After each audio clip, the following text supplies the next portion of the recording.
Welcome back to my channel, fellow gardeners. Here I'm standing in my garage, and the reason why I'm standing here is this is my Cape ivy, and it's also known as the German ivy or the parlor ivy. Now the thing about this plant is it has the most beautiful yellow flowers, and it's not really an ivy, it's actually a vine. So I'm going to show you how to propagate it. So my name is Alice and I'm the Red Soil Gardener.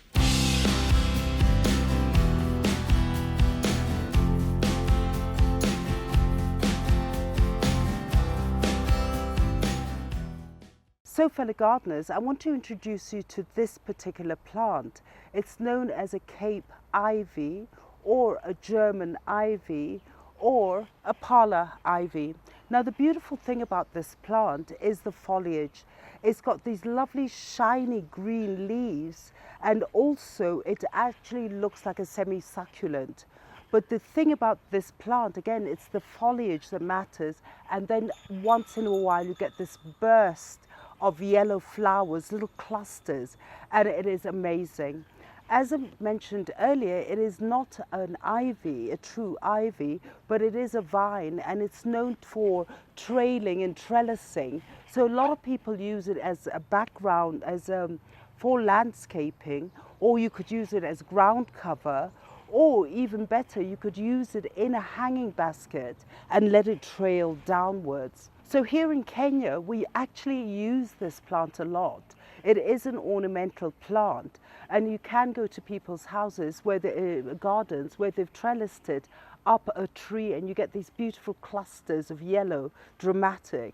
Or if in a lot of balcony gardens, you do get a trellis, and you can have it sort of trellising up a structure, which actually brings that vibrancy into your balcony garden.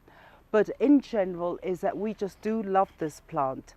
In a lot of countries, they do say it's invasive only because, first of all, it is very fast growing, it does trellis very quickly, and the flowers do actually, once it goes into seed production, it is dispersed either by the wind or even in water, and it does germinate in the soil very quickly.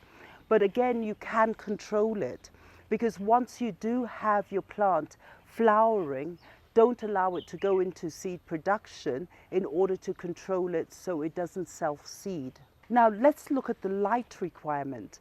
Basically, as I showed you at the back there at my garage, I do have it in a south area, but it does get a morning light, and in the afternoon it does go sort of semi-shade, so partial light.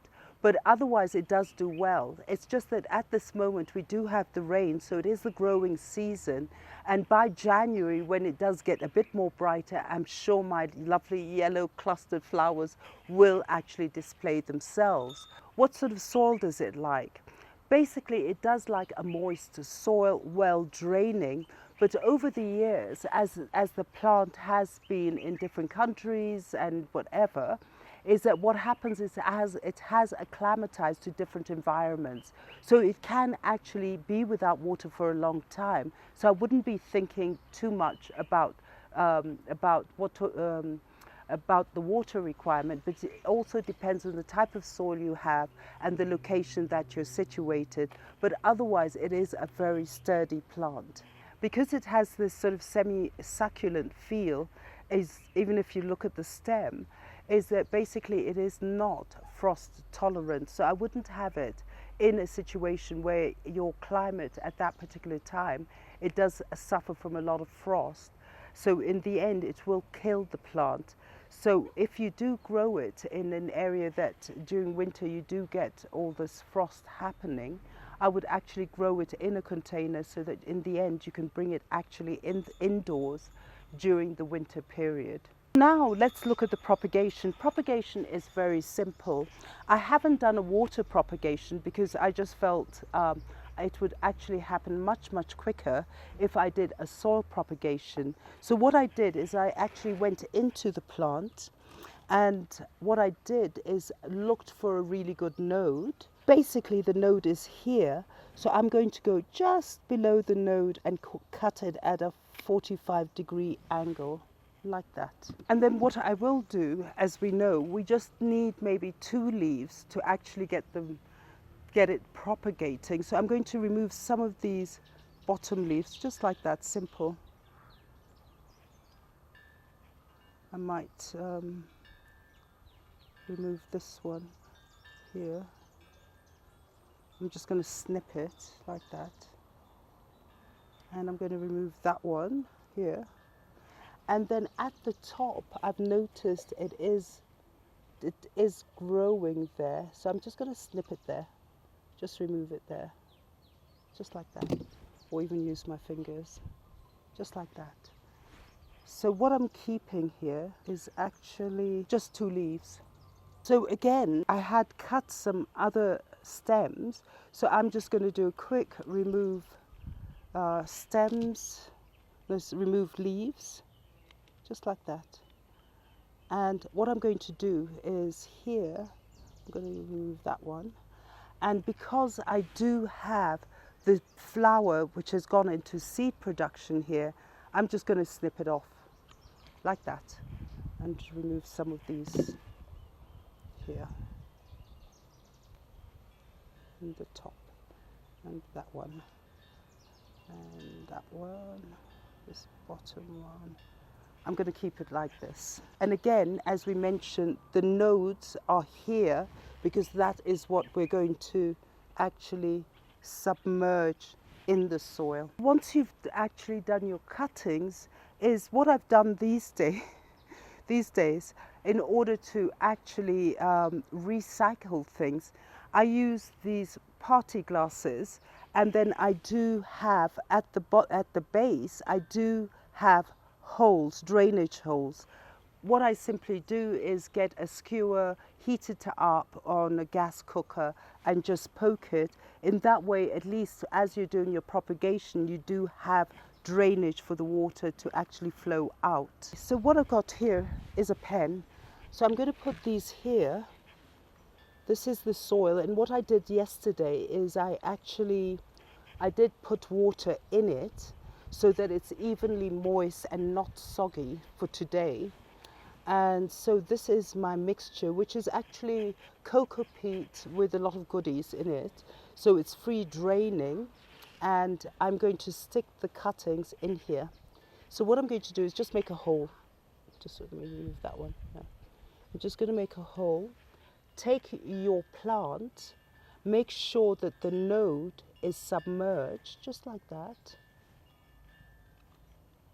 I'm just going to press it down. The reason why I do press it down is to actually anchor it, because sometimes if you forget to anchor it down, it sort of tilts into one side, but just give it a light press underneath. And then I'm going to take this one too, and I'm going to just remove that one. And again, similar thing, I'm going to go here, make my hole, take my stem and just put it, make sure that your node is submerged. Again, give it a nice press just to make it stable. Now what I did is this propagation is probably, it's about 3 weeks old. And so what I did is I eventually did move it into a bigger pot. But again, what I'm going to do is just lift it. And this is about 3 weeks, and I already had rooting. So with this, I'm going to actually leave it in here and then look for, move it into a bigger pot as it starts getting more longer roots. And then eventually I will introduce it in the garden. Or even better, I may use it in one of my hanging baskets. So this is a really good idea. Now, basically here, with these propagations, don't forget you need to put it in bright indirect light, and also put it in a warm place, because a lot of the propagation has to work with the humidity and the warmth in the area.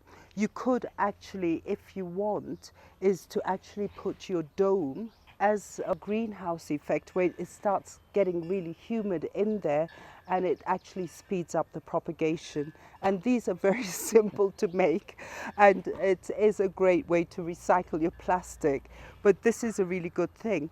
And when you do put it inside your dome, just make sure it does the leaves don't touch the side of the plastic, because it does get hot and you may scorch your leaves. But every once in a while, once it does steam up, remove it and then clean it up, because you will get a lot of moisture in there.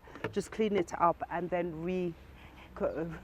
re-put it back into your dome.